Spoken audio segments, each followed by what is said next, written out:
Hello friends, मैं विजय आपका स्वागत करता हूं आपके अपने YouTube channel online education focus पर। दोस्तों, आज का हमारा टॉपिक है महासागरीय जलधाराएं। ये एक इंपॉर्टेंट टॉपिक है और इससे भी एग्जाम में अक्सर क्वेश्चन पूछे जाते हैं। तो वीडियो में अंत तक बने रहिएगा जिससे कि टॉपिक आपको अच्छे से क्लियर हो जाए। वीडियो शुरू करने से पहले अगर आपने हमारी पिछली वीडियो को नहीं देखा है तो ऊपर आई बटन पर क्लिक करके देख सकते हैं। तो चलिए शुरू करते हैं आज का टॉपिक। सबसे पहले कुछ बेसिक पॉइंट है, हम उनको जान लेते हैं। इस वीडियो में हम 3 महासागरों की जलधाराओं को देखेंगे। फर्स्ट है प्रशांत महासागर, सेकंड अटलांटिक महासागर और थर्ड हिंद महासागर।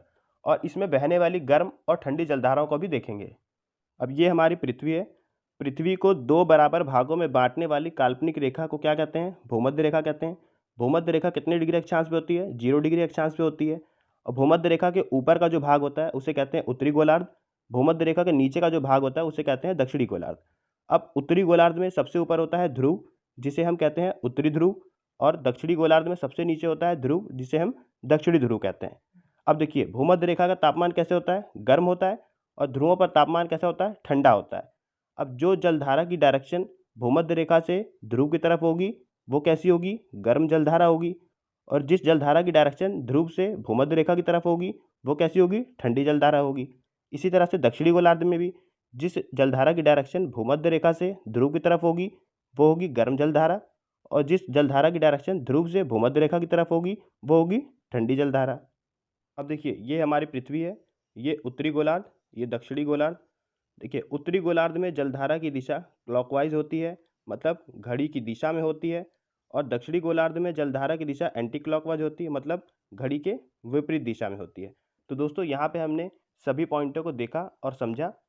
अब हम क्रम से सभी महासागरों की जलधाराओं को देखेंगे। और सबसे पहले हम हिंद महासागर की जलधारा को देखेंगे। देखिए, यहाँ पे पड़ता है हिंद महासागर। हिंद महासागर के उत्तर में पड़ता है एशिया महाद्वीप। और हिंद महासागर के एक तरफ पड़ता है अफ्रीका महाद्वीप। और हिंद महासागर के एक तरफ पड़ता है ऑस्ट्रेलिया महाद्वीप। अब बीच में पड़ता है हिंद महासागर। और भूमध्य रेखा से जब हम 10 डिग्री नीचे आते हैं तो हमको मिलती है दक्षिण विषुवत जलधारा। दक्षिण विषुवत जलधारा कैसी जलधारा है? दक्षिण विषुवत जलधारा एक गर्म जलधारा है। और जब दक्षिण विषुवत जलधारा आगे बढ़ती है तो ये अफ्रीका महाद्वीप के होने से 2 भाग में बढ़ जाती है। एक कहलाती है अगुल्हास जलधारा और दूसरी कहलाती है मोजम्बिक जलधारा। मोजम्बिक जलधारा जब आगे बढ़ती है तो ये पूरब की तरफ मुड़ती है और कहलाती है दक्षिणी हिंद प्रवाह। और जब ये दक्षिणी हिंद प्रवाह आगे बढ़कर उत्तर की तरफ मुड़ते हैं तो कहलाती है पश्चिमी ऑस्ट्रेलिया जलधारा। और पश्चिमी ऑस्ट्रेलिया जलधारा की डायरेक्शन कैसी है? ये ध्रुव से भूमध्य रेखा की ओर है। तो ये कैसी जलधारा हुई? ये एक ठंडी जलधारा हुई। और पश्चिम ऑस्ट्रेलिया जलधारा आगे बढ़कर दक्षिण विषुवत जलधारा में मिल जाती है। तो दोस्तों, यहाँ पे हमने हिंद महासागर की सभी जलधाराओं को देखा और समझा। अब हम चलते हैं अटलांटिक महासागर की जलधाराओं को देखते हैं और समझते हैं। देखिए, ये है अटलांटिक महासागर। भूमध्य रेखा अटलांटिक महासागर को 2 भागों में बांट देती है। एक कहलाता है उत्तरी अटलांटिक महासागर और दूसरा कहलाता है दक्षिणी अटलांटिक महासागर। तो पहले हम उत्तरी अटलांटिक महासागर की जलधाराओं को देखेंगे, उसके बाद दक्षिण अटलांटिक महासागर की जलधाराओं को देखेंगे।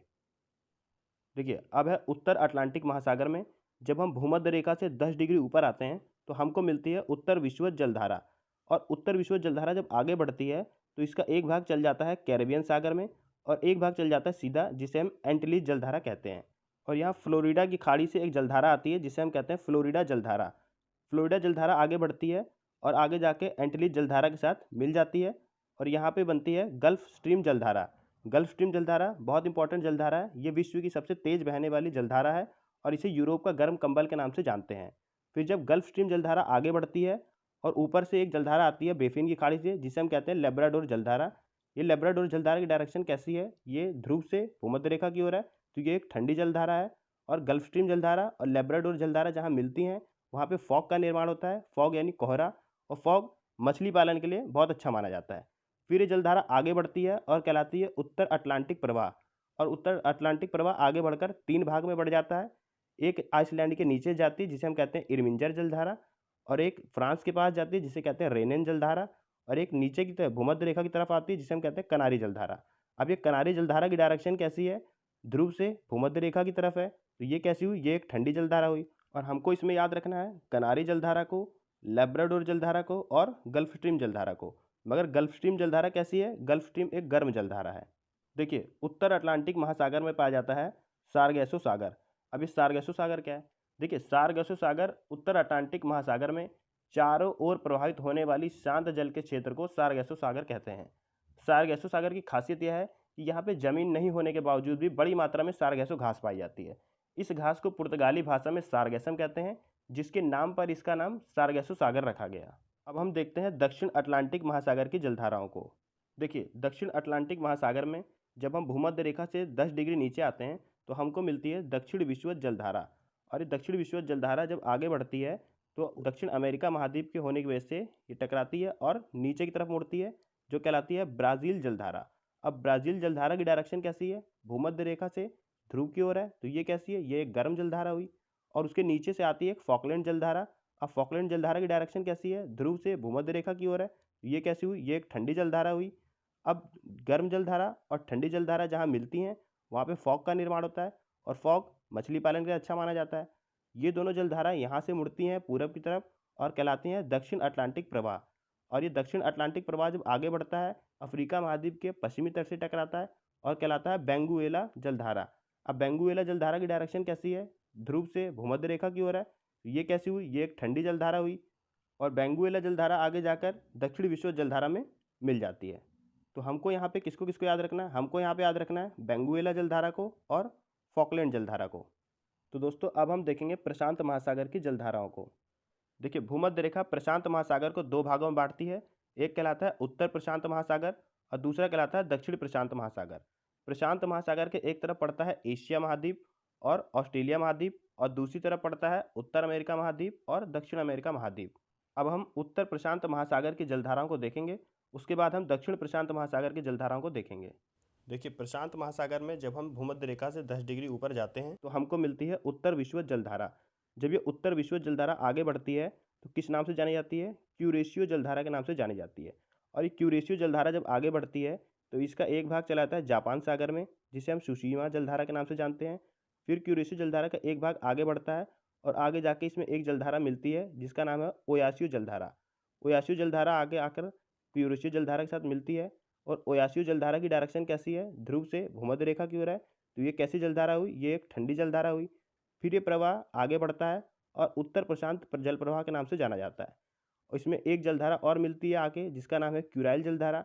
अब क्यूराइल जलधारा की डायरेक्शन कैसी है? ध्रुव से भूमध्य रेखा की ओर है, तो ये भी कैसी हुई? एक ठंडी जलधारा हुई। फिर ये जल प्रवाह आगे बढ़ता है और आगे जाकर दो भाग में बढ़ जाता है। एक कहलाता है अलास्का जलधारा और दूसरा कहलाता है कैलिफोर्निया जलधारा।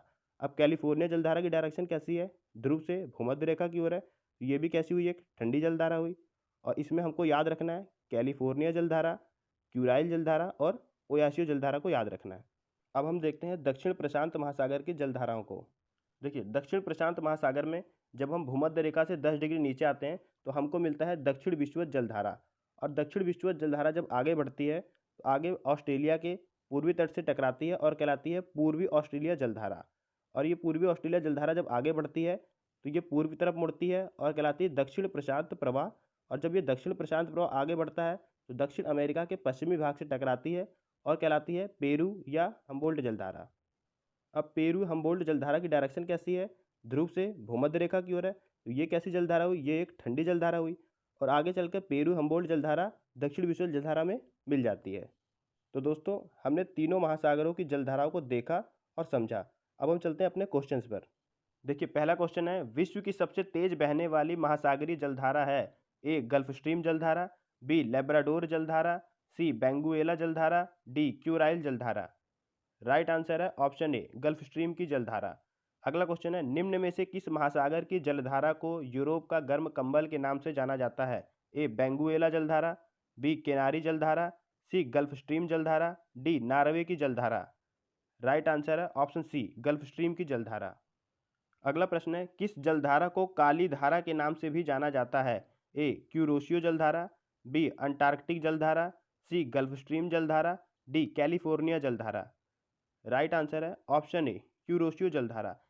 क्यूरोशियो जलधारा को उसके काले पानी के कारण काली धारा के नाम से जाना जाता है। अगला प्रश्न है, किस जलधारा को हम्बोल्ट की जलधारा के नाम से भी जाना जाता है? ए पेरू की जलधारा, बी ब्राजील की जलधारा, सी फॉकलैंड की जलधारा, डी एलिनीनो की जलधारा।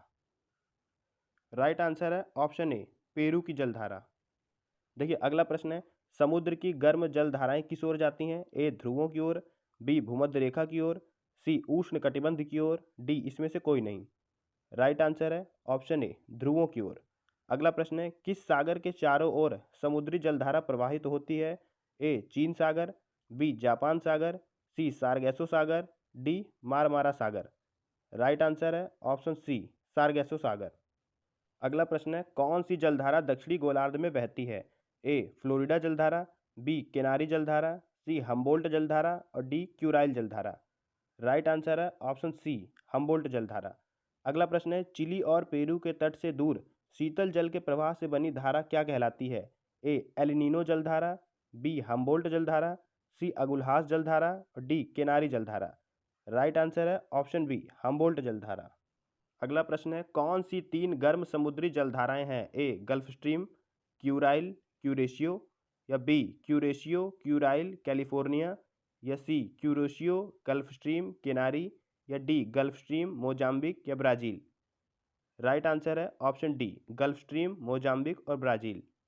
अगला प्रश्न है, कौन सी महासागरीय जलधारा अटलांटिक महासागर में नहीं पाई जाती है? ए गल्फ स्ट्रीम जलधारा, बी ब्राज़ील जलधारा, सी पेरू जलधारा, डी केनारी जलधारा। राइट आंसर है ऑप्शन सी पेरू जलधारा।